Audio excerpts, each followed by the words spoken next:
Okay, so here we go. Trying to switch the format once again with this Benadryl video. I don't know if I'm gonna be successful or not at this video. But what I want to do is I want to pop some Benadryl. I popped 200, and I took a little cheap ass energy drink, the Venom energy drink, because it has a lot of B12 in it. And so basically, I slammed almost the whole thing with the 200 milligrams of Benadryl I did.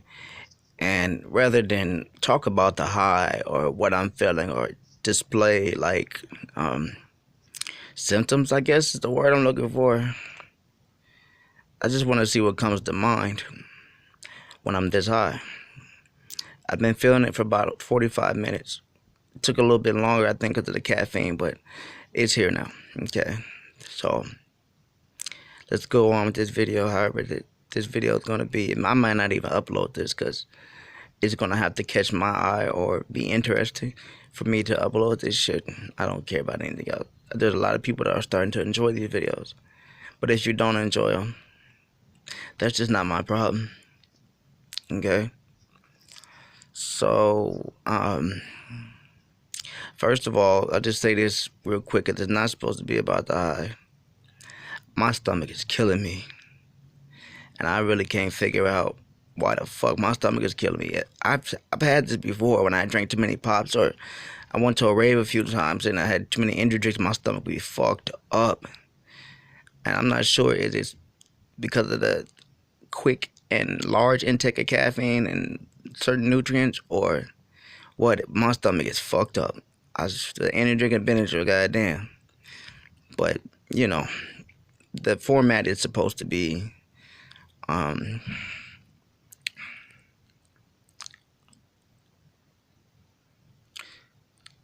what comes to mind when I'm on this level high. And I haven't really reached my peak, but I'm pretty deep into the onset, which I call a hippie speedball. Okay,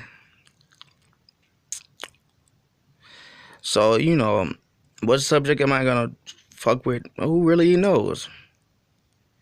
I want to say something as fast as I can about Mexicans and Mexico and the wall and all this.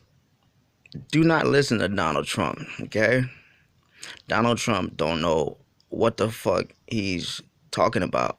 All Mexicans are rapists and murderers. Why the fuck did you say that? Imagine if you just said that about black people, man, and some shit would have went up, boy. Human rights and Black Lives Matter Part 2 and 3 and 4 and 5. Okay? First, I want to tell you about Mexicans. Like any type of human being, there are good Mexicans, there are bad Mexicans. I was born in Mesa, Arizona, and spent a good amount of my teen years and childhood there.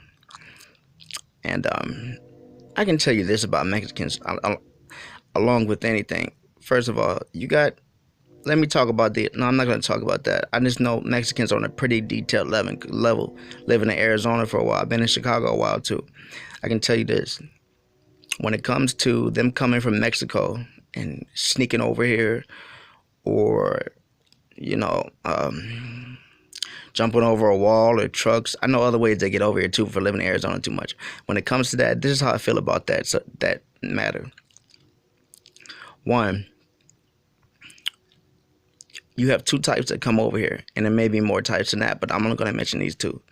You have the ones that come over here that are wild, coming from a wild place like Tijuana or Mexico City, there with the Barrio 18 or the Las Zetas or the Sinaloas or the Sicarios.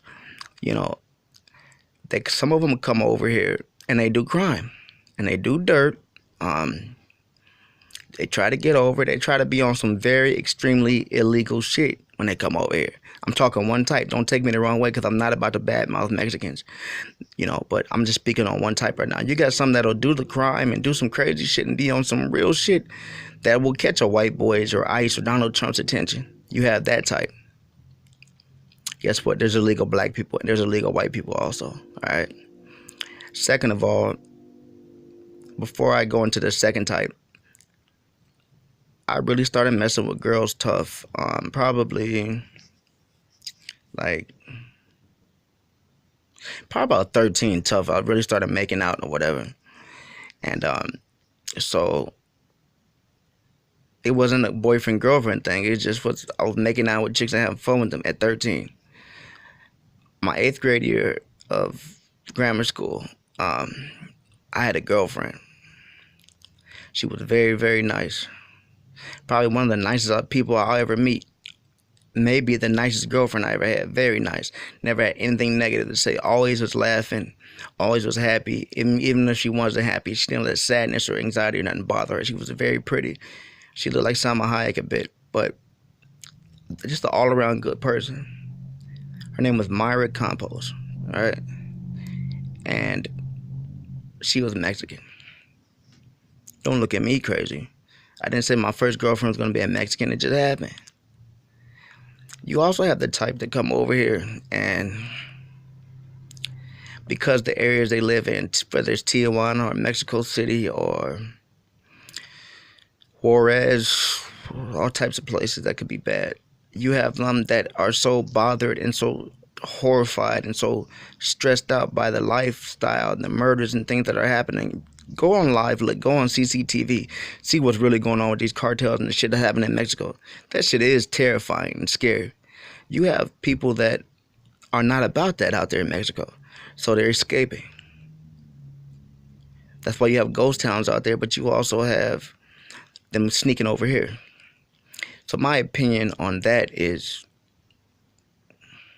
I really don't have nothing against it. I'm not anybody. I'm just a man that's shooting a video. So it's not even relevant if I have something against it or not. But I don't really have nothing against that. You may be overpopulating America, but to tell you the truth on an understanding level, on a human level, I probably would jump a wall too if I was faced with some of the reality and terrifying and horrendous demonic reality that if I was experiencing that reality, you goddamn right I'd jump a wall. They're not all bad people. You got some that come over here that just want to get over here, lay low, be sneaky about it, and work and live and enjoy and experience their families. You got some that are not even about no bullshit at all. So, you know, I don't know if anybody will ever really tell that. I don't even know why the fuck I mentioned that. Fucking stomach hurts. I'm thirsty as hell. So,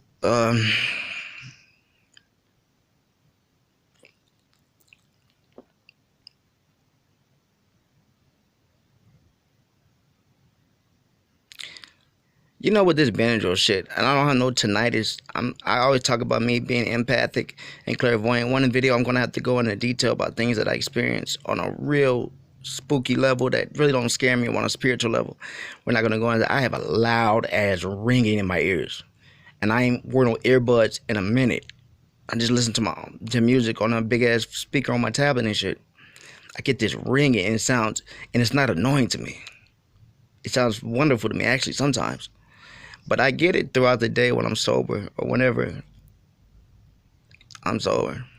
When I'm high, when I'm feeling real good, that ringing is loud as fuck. Now, doing my research on ringing in ears and shit, I like doing research. Sometimes I just pick my phone up and just start Googling. Sometimes I be Googling, researching all night. So, basically, what I'm saying is that I learned that ringing could be me, my vibration raising, my frequency raising, which I kind of agree, because a lot of times when that ringing happens, I just got done doing something that raises my vibration, because that's all everything is a vibration. Our physical is vibration, whatever. So the ringing sounds beautiful. However, sometimes I just try not to own my empath abilities too much, because I could probably I will come in pretty detailed and close contact with a spirit. I probably will start predicting things. I predicted 2 people's deaths on accident. I swear, I predicted 2 people's deaths on accident. Not bullshit, not asking for demons to help me, not asking for God to help me. I don't play with spirits like that. I think the spirit world is more in depth than the physical world. I had a thought, when I was walking the other night, cold as Chicago.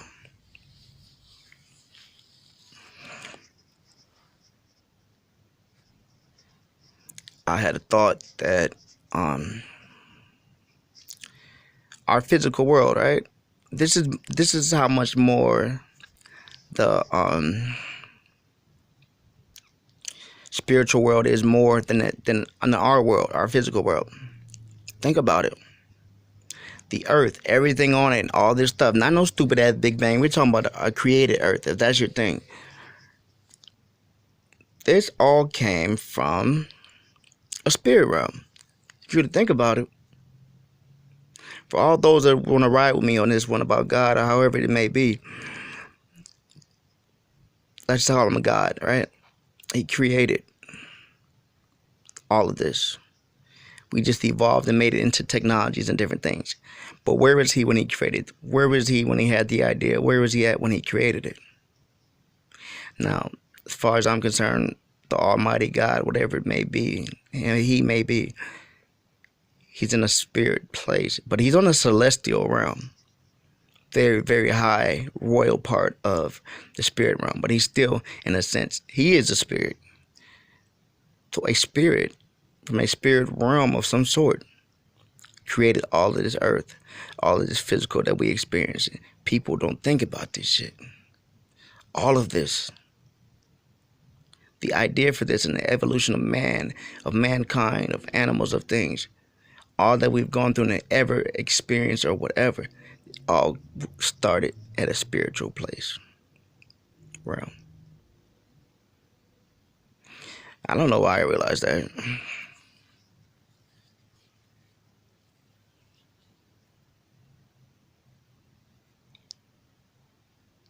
That boy R. Kelly, man, let me tell you something. There are a lot of songs I've heard. I listen to a lot of music. There are a lot of songs that I've heard that were made years prior to a situation happen with that artist or that person that made that song to what they're going through. But years prior to it, I've heard a lot of songs predicting their futures or lives. Lots of them. From DMX to R. Kelly. R. Kelly has one. I need y'all to listen to this. It's called... R. Kelly got a song. It's called What I Feel. I forgot the name of the album. It's a red and black cover. But you can just type in R. Kelly, What I Feel. In that song, What I Feel, he is describing police fucking with him. He's describing paparazzi coming to him. He's describing like one of his lines in the song says, cops chase me when I'm standing still.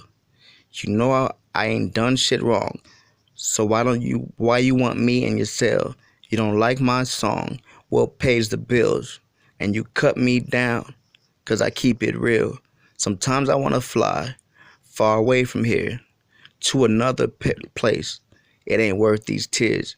Sometimes at night when I close my eyes, I know the haters are busy making up hater lies.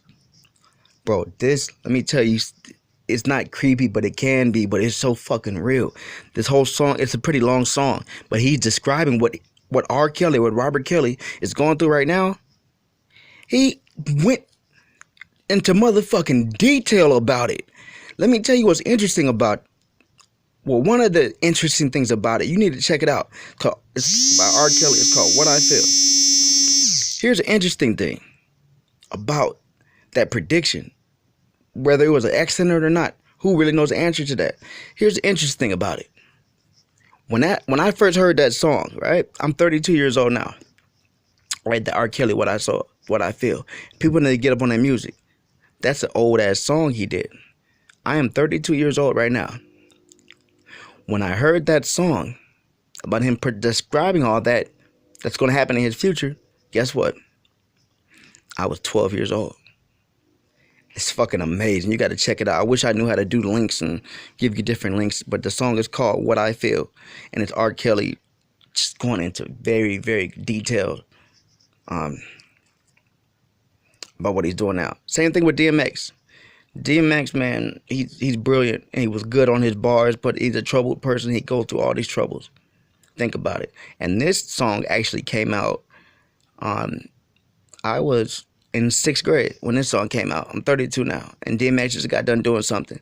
But he had this song called Slipping. I'm slipping, I'm falling, I can't get up. Hey, y'all, I'm slipping, I'm falling. I got to get up, get back on my feet so I could tear shit up. The context and the contents of that song, he's describing his last jail thing that he went through, his last jail incarceration. That he described that, but he also described his career in that song, as his career was at the beginning. Telling you, it's interesting shit out there. I don't know what's happening, why Benadryl makes me want to talk about this shit, but whatever.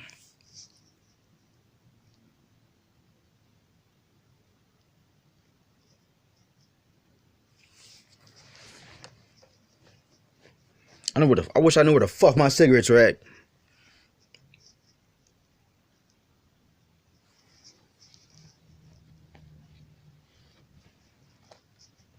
You know, it's crazy. Like, when you be high as hell off this shit, sometimes mainly painkillers, but a lot of Benadryl, when you do high doses, you get itchy. I get itchy.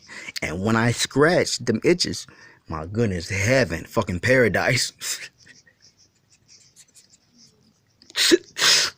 Like, man, like your whole fucking, every inch of your body just itches. You just, for like a half hour, just scratching.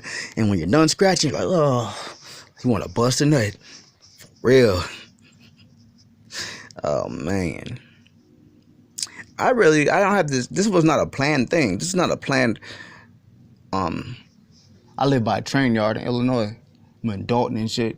Lame ass, quiet ass town, man. Where the hoes at? Where the weed at? Tired of chasing these fucking hucks, these fucking hillbilly motherfucking lame bitches. They from here and shit, but I hit the pussy, it be alright. So, why did that just happen? It's not funny. I want my MTV.